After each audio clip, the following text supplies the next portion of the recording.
সরকারি সার আত্মসাতের অভিযোগে বিএডিসির ৫ কর্মকর্তাকে জিজ্ঞাসাবাদ করছে দুদক। সেখানে আছেন আমাদের সহকর্মী তাওহিদ সৌরভ। আমরা সরাসরি যুক্ত হয়ে যাচ্ছি তার সঙ্গে।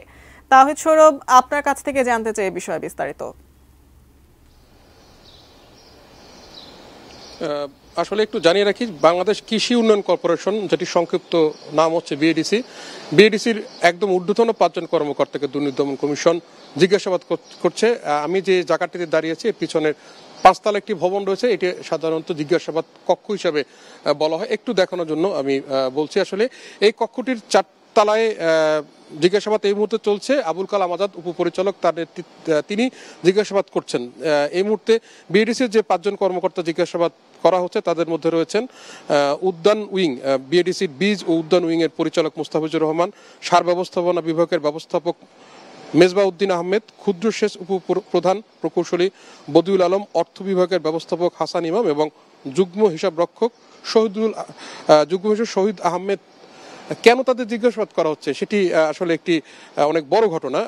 আমি একটু জানিয়ে রাখি যে এর আগে দুর্নীতি দমন কমিশন এই ঘটনায় একজন সাবেক এমপি, যার নাম হচ্ছে কামরুল আশরাফ খান পটন, তিনি বেশ পটন হিসাবে পরিচিত, তার বিরুদ্ধে দুর্নীতি দমন কমিশন ৫৮১ কোটি টাকা মূল্যের ৭১,৮০১ মেট্রিক টন এই হিউজ পরিমাণ সার যে আত্মসাতের অভিযোগে তার বিরুদ্ধে মামলা করেছিল ৩ মাস আগে।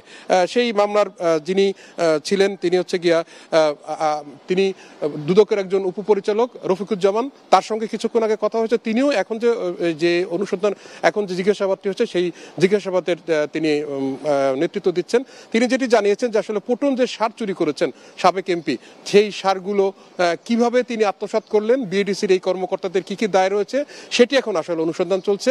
একটু যে জানিয়ে রাখি যে এই সারগুলো বাংলাদেশ সরকার যে ভর্তুকি দিয়ে কৃষকের কাছে যে সারগুলো পৌঁছে দিয়ে থাকেন, সেই সারগুলি কিন্তু এই সার যেগুলি আনা হয়েছিল সৌদি আরব সহ ৩টি দেশ থেকে। এবং সরকার আসলে কৃষি খাতকে উন্নয়নের জন্য, কৃষককে ন্যায্য মূল্যে সার দেওয়ার জন্য, কম মূল্যে সার দেওয়ার জন্য এই সারগুলো এনেছিলেন। হাজার হাজার মেট্রিক টন সার এটি পটন ট্রেডার্সের নামে এটি আত্মসাৎ করা হয়েছে। দুর্নীতি দমন কমিশন এখন খতিয়ে দেখছে যে শুধু সাবেক এমপি আশরাফুল ইসলাম খান পটন একাই কি আত্মসাৎ করেছেন, না তার সঙ্গে সরকারের কোন কোন কর্মকর্তা জড়িত ছিলেন, তাদের কি দায় দায়িত্ব রয়েছে। এই যে ৫ জন কর্মকর্তা রয়েছেন তাদের ব্যাপারে বলা হচ্ছে যে ১,০০০ মেট্রিক টন সার তাদের মাধ্যমে আত্মসাৎ হয়েছে, এমন যে অভিযোগটি রয়েছে সেই অভিযোগের ভিত্তিতে তাদের জিজ্ঞাসাবাদ শুরু হয়েছে। আমরা তাদেরকে সকাল ১০টায় দুর্নীতি দমন কমিশন কার্যালয়ে আসার কথা ছিল, তারা সেই সকাল ১০টার দিকে দুর্নীতি দমন কমিশন কার্যালয়ে এসেছেন এবং তাদের এই মুহূর্তে দুদকের যে টিমটি, ৩ সদস্যের একটি টিম তাদেরকে জিজ্ঞাসাবাদ করছে। এই মুহূর্তে সেই জিজ্ঞাসাবাদ চলছে, আমরা অপেক্ষা করছি। এই নিশ্চয়ই সাধারণত আমরা দেখে থাকি যে দুদকের সঙ্গে গণমাধ্যম কথা বলে তাদের অনুসন্ধান বা এই ধরনের কোনো ধরনের বড় ধরনের ঘটনা থাকলে আমরা অপেক্ষা করবো, নিশ্চয়ই দুদকের পক্ষ থেকে কিছু জানা হবে। পরবর্তী সংবাদে অবশ্যই আপনাকে জানার চেষ্টা করবো।